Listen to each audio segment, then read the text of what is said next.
Hello everyone. In this video, I'll show you how to fix dev error 5573 in Call of Duty Warzone. First, verify your game files. If you're using battle.net, open the launcher, select Call of Duty, click the gear icon next to play, and choose Scan and Repair. On Steam, right-click the game in your library, select Properties, open the Installed Files tab, and click Verify Integrity of Game Files. Wait until the scan is complete, then launch the game again. Next, clear the game's temporary cache. Open File Explorer and go to your Documents folder. Open the Call of Duty Modern Warfare folder and delete the temporary cache files stored there. Do not delete your important game data or settings unless you know what they are. After removing the cache files, restart your PC.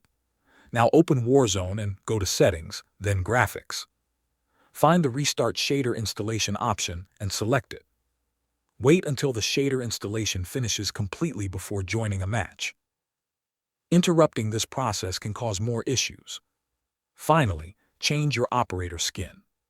If you're using a newer crossover, reactive, or special event skin, switch back to a standard base game operator. Some players have found that certain skins can trigger dev error 5573 after updates. Thanks for watching.